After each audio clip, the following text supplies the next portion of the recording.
team like Kyrie and KD. Or the Lake Show with King James and AD. Wish I could match him up with the bad boys from the 80s. But no black and white, I need that in HD.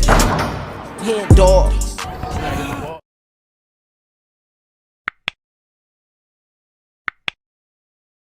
Yo, what's good, y'all? It's your boy HenDawgz, and we back to it. You know how we do it. I just want to say I appreciate y'all for showing my dad love. We just reacted to probably like 3 videos, and they were really good videos. We had a blast. My dad loved them, and I think that's what it's all about, is, you know, bringing my people on and, you know, giving them a platform to talk how they want to talk and, you know, just have fun with it. And that's all my dad would talk about. For the last 2 days, that's all he was talking about was getting on the videos and doing reaction videos and now looking at the comments and seeing what y'all got to say about what he was saying. Like, he was having a blast, man. So I just want to say thank y'all. Him and my mom just left, but they just went to Vegas. So they on the West Coast for a little bit, and yeah, so I'm gonna go join them in Vegas tonight, probably tomorrow. Either tonight or tomorrow, I'm gonna go out there and, you know, be with them for a few more days before they head back to Ohio. But I just want to tell y'all, I appreciate y'all. And let's get into this one. We got even Michael Jordan gets embarrassed.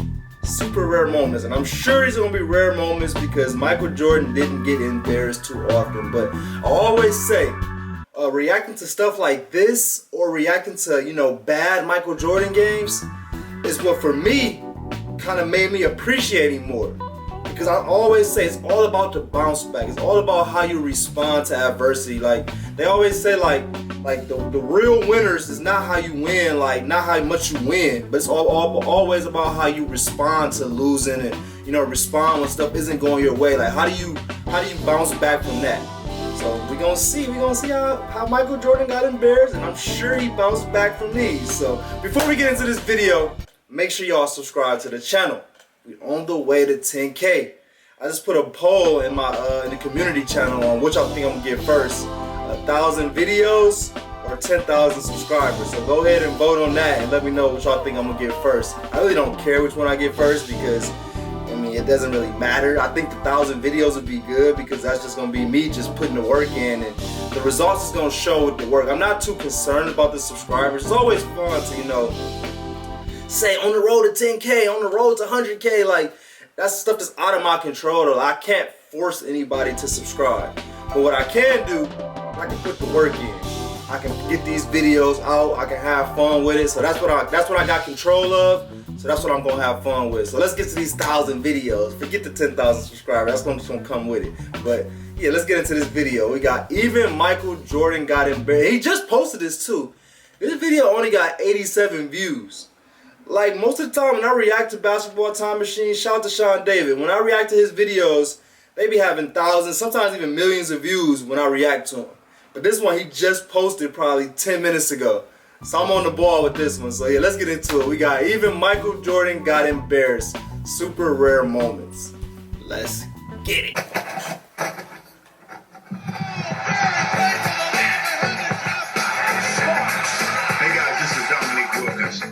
This is Sean Kemp. This is Gary Payton. Hey, did this focus on? You a fan? What's up? This is Vince Carter here. Hey, what's up? This is Matt Barnes. If you're an old school NBA fan like I am, make sure you check out the Basketball Time Machine with my man Sean David.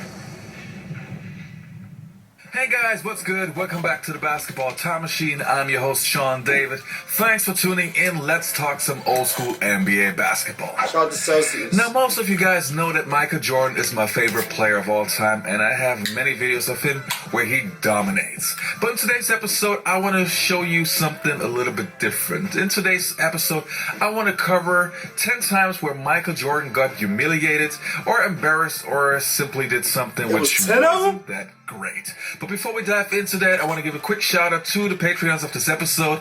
Thanks a lot, you guys, for supporting the show. As always, it's really appreciated. And I would say enough of that blah blah. Let's get right into today's episode.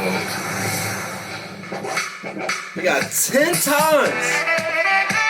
We got 10 times he was humiliated. There's not 10 times out there where Michael Jordan got humiliated. No way. How have I not seen these? We gotta watch this. We gotta watch it. I don't believe it. This is clickbait. It gotta be clickbait.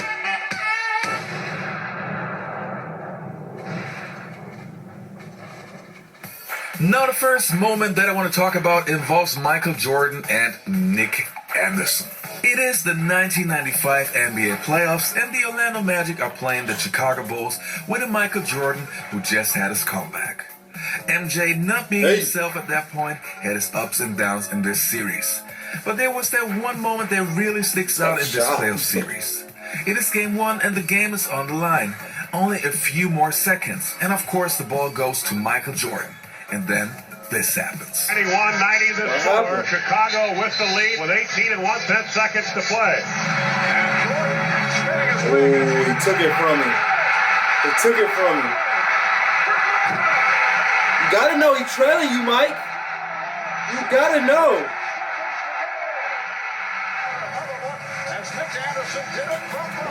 Something they always told me as a player when I was growing up, I think it might have been in college, they were saying like, when you're dribbling the ball up the middle of the floor, you probably got like 2 to 3 dribbles max. Like you don't have many dribbles when you're dribbling up the middle of the floor. And I mean, granted, he kind of veered over to the right a little bit, but it started in the middle. So Jordan got to know like you don't have that many dribbles when people trailing you. Hey!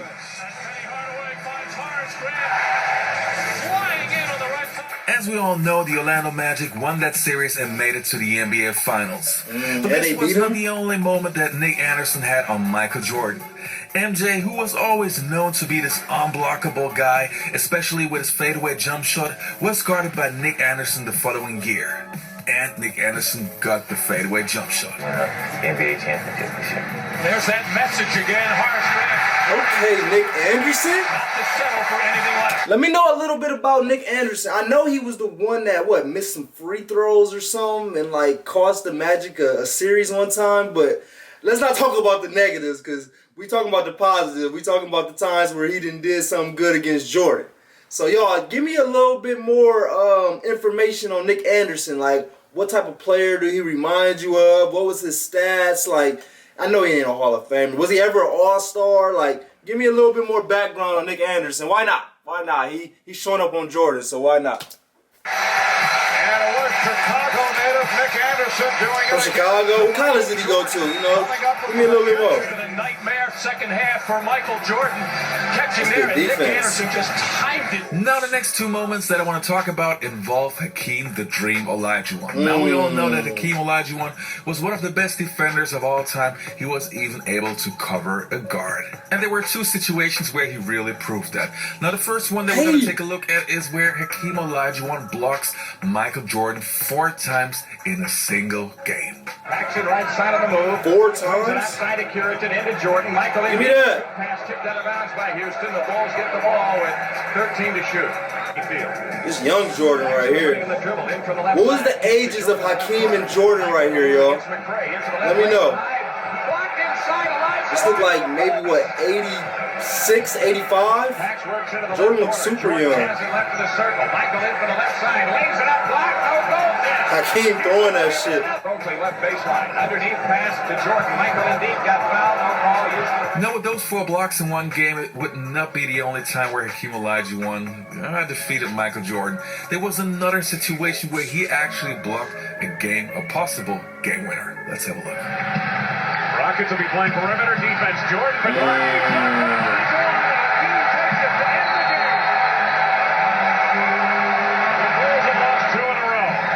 Hakeem is that guy, huh? Hakeem Olajuwon out to get Jordan. Write something in the comments. Give me some more Hakeem videos to react to because 2 players that I want to dive way more into is Hakeem and Oscar Robertson. Those are 2 players that a lot of people say is arguably top 10 all time. And I don't know enough about neither one. I think everybody else that's in that top 10 I talk about a lot, especially on this channel, but just in general I always talk about. But Hakeem and Oscar Robertson is 2 players that I just don't really talk a lot about. And I think I need to. Next, we'll have Michael Jordan and Bradford Smith. Now, if you have watched the Last Dance documentary, you might know the story. But if you're not, I'm pretty sure you never heard of Bradford Smith. Bradford. He played a few years in the NBA, and his impact was, well, let's say not the greatest. But in the early 1990s, his Washington Bullets played against the Chicago Bulls, and he took MJ apart. Do you know what Bradford Smith story is? Anybody told you that? This was back in '93. At one guard. The Bullets were terrible. Well, Bradford Smith was their draft pick. But this is what I always say, you never know. It could be your night. You never know. This night is what Bradford Smith's night. Bradford Smith. Nobody even guarding him on that one. Bradford Smith came off the screen from 16. Wow. Baseline. Smith has hit everything else from there. Wanted another one. The Bradford Smith had a game. I mean, he had a game of games. That's what you gotta realize too. Playing against Jordan, everybody is gonna try to play hard. This is gonna be the NBA Finals Game 7 for every single player, every single time they play against Jordan. So you gotta realize how tough that is on Mike. Like, he's getting everybody's best game. Of course he's gonna get some of those players that's scared, that's terrified, that lost the game before they even walked into the locker room. But then you got most of the other players that's pros. Like, these are pros at the end of the day. And they know who Jordan is. They know that Jordan has this $1 million shoe deal and, you know, all this stuff going on. So you're going to get people's best games day in, day out. So that's something that we got to, like, realize, that Jordan wasn't just out there just, you know, be able to just kind of just go through the motions and stuff. Like, he has to go hard or he's going to get showed up every single game. So that's probably what happened right here. Jordan posted up against Smith. And for whatever reason, Michael couldn't make a basket. Spins in the lane. Couldn't get it. Probably was gambling too much the night before. Michael hits him on the body, and he nails it. Smith, he has really got that touch going. No, we're not talking about that guy. We're talking about Bradford Smith. And there's no pressure. In Chicago, So win-win. Bradford Smith scores 37 points against Michael Jordan. And the next moment that I'm going to talk So about win-win. involves Michael Jordan and Reggie Lewis. Reggie Lewis was supposed to carry the torch from Larry Bird, and he was really going for it. In the early 1990s, he was one of the best two-way players in the league, and every time he was playing against Michael Jordan, he made his life very, very tough. The Reggie thing, you know, I just think he doesn't get his just due historically. That was the only guy I saw from that era at that position who would really go with Jordan. Like, he gave Jordan, back me up. Yes, he did. He did. I was Gave there. Jordan a lot of trouble. He sure did. He was long, he was smooth, effortless, unassuming at times. Then you'd look up and he'd have 36, 38. Then, of course, there was the one game where Reggie Lewis guarded Michael Jordan like no one ever did before. And he was the only other wing player who blocked Michael Jordan 4 times in a single game. He blocked it 4 times too? Assassin. He was just an offensive machine. He blocked 4 of Michael Jordan's shots in one game. There's Let's see him. no one Can we see him? in all of Michael's career that can make that claim. Him and Hakeem, that's it. Good block. That's 1. 14 for 21 from the line. Here's Jordan going. That's 2. Rejected by Lewis. Have long arms and good athleticism here. Lewis around 6'7", can extend, get up, and actually Jordan was shooting. Down to 10 on the shot clock. Jordan, he had it deflected. That got blocked? Did that get blocked? Pippen with the step. And then Okay, Bird. Jordan was deflected. Bird said, let me get into the block game. Shout out to the Bird game, man. If you're part of the Bird gang, write something in the Knowing comments. all the amazing and incredible plays that Michael Jordan had in his entire NBA career, it's kind of easy to forget that also MJ had some air balls and some missed dunks. Now let's have a look at some of his worst Here's the dunks. ball loose. Michael Jordan the steal. Young Mike. Oh. Against Boston this half. He was up so high, though. He jumped a little too high. Hey! Slam off the heel of the rest. He tried to bang on that dude.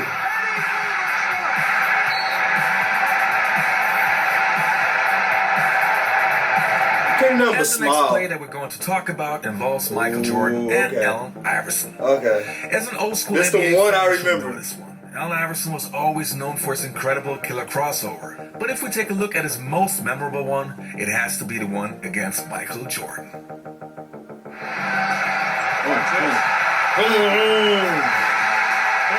Tough. Oh my God. He put Jordan in the blender, y'all. Tell me about the little guy's crossover. Very quick. The little Now guy. the last moment that we're going to take a look at. Before we look at the last moment, I got a question for y'all. If y'all had to choose which crossover was more iconic by Iverson? What was the more iconic Iverson crossover? The Tyronn Lue, where he hit him with the snatch back, I'm gonna walk over you, or the one on Michael Jordan? They both was crazy iconic. I know one was in the finals, but one was also against Michael Jordan too. So let me know which one y'all think was the most iconic. Involves Michael Jordan and Grant Hill. Now we have to remember back in the mid-1990s, Grant Hill and Michael Jordan kind of this little rivalry going on because Grant Hill was supposed to be the next Michael Jordan. So they really were going at it. But when Jordan was playing for the Wizards, yeah, there was that one game where Grant Hill dominated MJ. But because I love MJ so much, I want you to watch the video to the end because the story turns out pretty well for MJ. Let's have a look. So Jordan, I'm playing in Orlando. It's his last year. We play them in Orlando first, and I'm blocking his shot. Like I'm blocking him up. Like, I'm doing my thing again. I blocked his shot like 3 or 4 times. Like, everybody want to say they blocked his shot 4 times. Man, he's 40 years old, but I'm feeling good about myself. So fast forward a month later, we're in DC. My ankle. We go to the doctor in Baltimore, and basically he tells me I'm done. Like my ankle's, once again, it's not healed, it's broken, I have to have surgery. But I wanted to play against Jordan one last time. And so we're playing the Wizards. It's a TNT game. Wait, Thursday don't you night. Want to go out where you dominate him and Yeah, you're blocking his I'm shots? just thinking, my ego. Like I'm thinking, I had him the last game.